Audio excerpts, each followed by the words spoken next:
Chers amis, bonjour. Donc ce Shabbat, Parashat Trouma, qui relate bien sûr la construction du sanctuaire du Mishkan, du temple ambulant, puisque c'est écrit Vasuli Migdash, Veshachanti Betocham. Donc nous allons voir que depuis les premiers mots qu'il avait prononcés devant le buisson ardent, Hachem a dit à Moshe qu'il allait libérer le peuple juif de l'esclavage, et ce peuple-là, eh bien, sera sa garde rapprochée, son ambassadeur sur terre, puisque nous allons recevoir la loi, la Torah. Donc ces deux premières étapes sont désormais franchies, et donc il convenait dès lors d'inscrire la présence divine, la Shrina, au sein de son peuple de façon concrète, de manière tangible. Eh bien c'est cela. Ce sera le rôle du Mishkan, du tabernacle, cet édifice mobile dont le texte donne une description extrêmement précise, et bien sûr que Shlomo Ameler va construire plus tard une construction fixe qui sera le Beth Amikdash à Yerushalayim.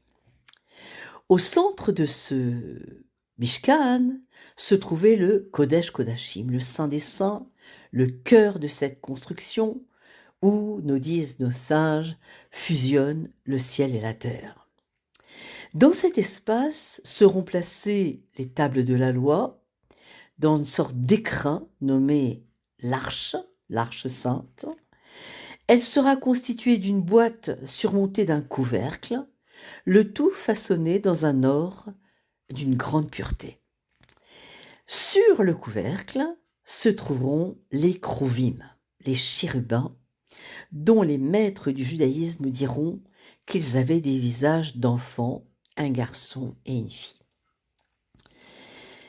La Torah, quant à elle, nous décrit ces sculptures par ces mots, je cite, « Les ailes des Kruvim seront étendues vers le haut, recouvriront l'arche sainte, ils se feront face et ma parole sortira entre leurs visages. » Alors, bien sûr, on se représente une image magnifique, que cette description de deux enfants, symbole de pureté, et dont on entend à travers eux la parole divine. Alors pourtant, il est un principe bien connu, selon lequel si le même mot se retrouve dans deux endroits distincts, eh bien, ça veut dire que ces deux mots ont un lien entre eux. Or, l'autre fois où le terme de Kruvim apparaît dans l'écriture, c'est dans un contexte complètement opposé. D'ailleurs, ce système d'explication est appelé la Gzera Shava. Gzera Shava est l'une des méthodes d'interprétation de la Torah dans la tradition rabbinique. Elle fait partie des 13 règles d'interprétation formulées par Rabbi Ishmael. Alors, en quoi ça consiste ? Comme je viens de dire, la Gzera Shava consiste à relier deux versets différents qui contiennent le même mot ou la même expression afin d'en tirer un enseignement, une loi commune. Et donc, si la Torah utilise le même terme dans deux contextes différents, les sages peuvent en déduire qu'il existe un lien entre eux. Mais bien sûr, ce n'est pas un simple jeu de mots. On ne peut appliquer une Gzera Shava que si elle était reçue par tradition Kabbalah. Alors, où est-ce qu'on retrouve le terme Kruvim ? Eh bien, on le retrouve dans la Parashat Bereshit, au premier jour de la création du monde. Dieu venait de créer le premier homme, Adam, et son épouse, Rava. Il leur avait donné donc l'ordre de ne pas consommer le fruit de l'arbre de la connaissance du bien et du mal. Et il avait précisé qu'ils pouvaient profiter de tous les autres fruits du jardin d'Éden. La suite est bien connue. Ni Adam ni Chava n'ont résisté à la tentation et en quelques heures, ils ont donc transgressé l'ordre d'Akadosh Baruch Hu. La conséquence de leur acte a été donc, ils ont été évincés du jardin d'Éden. Alors, afin d'éviter qu'il ne puisse revenir vers cet endroit merveilleux, idyllique, et plus particulièrement d'avoir accès à l'arbre de vie, alors Dieu a placé à son entrée des gardes, dont nos maîtres diront qu'il s'agissait d'anges destructeurs armés de glaives à double tranchant. Donc, Vaïgaresh, Adam a été renvoyé du Gan Éden, et il l'a placé à l'est du jardin d'Éden, c'est-à-dire en dehors du jardin, et les chérubins, nous dit Rashi, donc on emploie ce terme kruvim, et sont des anges de destruction, malaché, chavala, je cite Rashi, ces anges que tenaient l'épée à la main, ils interdisaient l'entrée du Gan Éden à toute créature. Et donc on retrouve à ce moment-là le même terme kruvim. Comment donc un même mot peut-il désigner à la fois la pureté suprême? Dans le Mishkan, les kruvim se font face, la parole d'Hachem sort à travers au-dessus d'eux. Et là, on retrouve un terme aussi, kruvim, dans Bereshit, qui représente la destruction la plus absolue. Alors nos maîtres apporteront à cette question une réponse incroyable, et qui, avec 2000 ans d'avance, va établir une règle fondamentale en matière de pédagogie et d'éducation. Si les êtres qui sont décrits dans ces deux situations portent le même nom, c'est que ce sont les mêmes.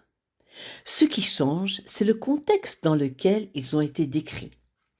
Dans les deux cas, il s'agit d'enfants, et l'attitude qu'ils adopteront sera le résultat direct de l'environnement dans lequel ils auront évolué. Dans Bereshit, l'attitude clairement reprochée à Adam a été son capacité à se dire non, à résister.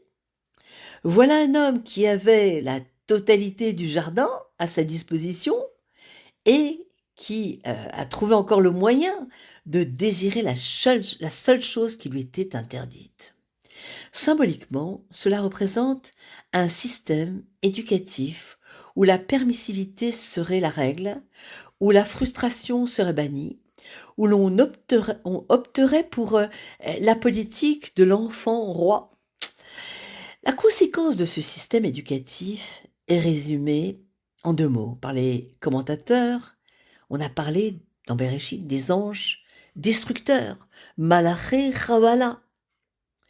Quant au kruvim du tabernacle, un minuscule détail fait toute la différence. Surplombant l'arche sainte, le territoire des kruvim était délimité par un liseré en forme de petites pointes en or.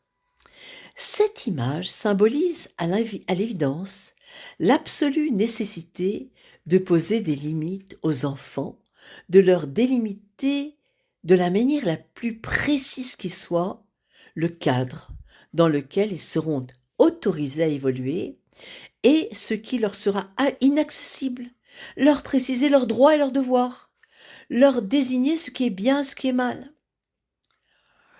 Et si ce liseré est en or, c'est pour que chaque éducateur ne perde jamais de vue qu'il doit agir avec beaucoup de finesse, tel un orfèvre qui travaillerait un matériau d'une valeur inestimable.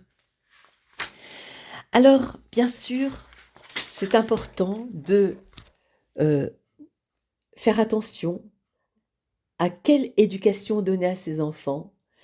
Et pour imaginer cela, eh bien voilà une histoire chassidique qui nous montre comment l'art de poser des limites.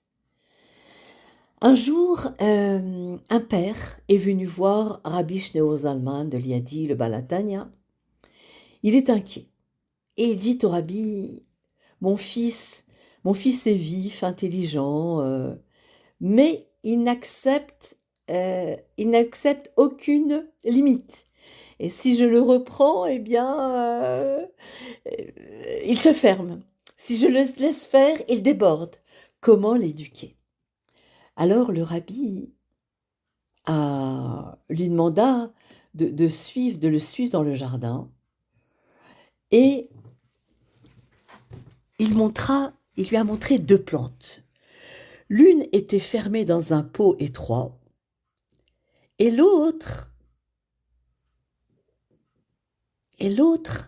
et la première était enfermée dans un pot étroit, excusez-moi, ses racines tournaient en rond, étouffées, et la seconde poussait en pleine terre, mais un petit tuteur la soutenait. Elle était droite, solide, pleine de vie. Le rabbi expliqua. Si tu enfermes ton enfant dans trop d'interdits, alors son âme s'étouffe. Mais si tu le laisses sans cadre, il pousse de travers. Le secret n'est pas d'enfermer, mais de soutenir. Une limite doit être comme un tuteur, ferme mais bienveillante, visible mais non étouffante. Et le rabbi a ajouté, un enfant doit sentir que la limite vient de l'amour, pas de la colère. Lorsqu'il sait que tu poses une frontière pour le protéger et non pour le dominer, alors il accepte. Donc, dans la pensée chassidique, le rabbi a beaucoup insisté sur cela, l'éducation est un équilibre entre chesed, bonté, gvura, rigueur, la droite rapproche et la gauche repousse. Trop de chesed sans gvura crée le désordre, trop de gvura sans chesed crée la peur. Donc la vraie éducation est une discipline habitée par l'amour. Et donc, c'est très important de montrer que un enfant, pour qu'il puisse avoir pleinement confiance en lui, donc d'avoir cette harmonie entre chesed, la bonté, et la gvura. D'ailleurs, le fait que les ailes des Kruvim étaient déployées au-dessus de l'arche, comme pour la protéger, constitue une allusion au fait que l'éducation des jeunes enfants, fondée sur la Torah, alors assure la préservation et la continuité de sa transmission. Nous allons fêter le Rosh Chodesh Adar, mardi, mercredi, et il est écrit dans la Gemara Ta'anit, de même que lorsqu'on entre dans le mois de Av, on diminue la joie. Alors, mais dès qu'on entre dans le mois d'Adar, eh bien, on multiplie la joie. C'est un mois où il convient de donner beaucoup de tzedaka et de commencer à étudier les lois de Purim, ainsi que le sens profond de cette fête, et cela pour vraiment ressentir la fête, se préparer à la fête spirituellement. Et comme à Purim, nous avons le miracle de Naforu, que tout s'est renversé, que tout s'est à notre faveur, eh bien, demandons à Kadosh Baruch Hu en ce Rosh Chodesh Adar, Naforu, que nous méritions la Geoula Shlema, Bekarov Mamash. Je vous souhaite Shabbat Rosh Chodesh Mevorach et Shabbat Shalom, Rak Besorot Tovot.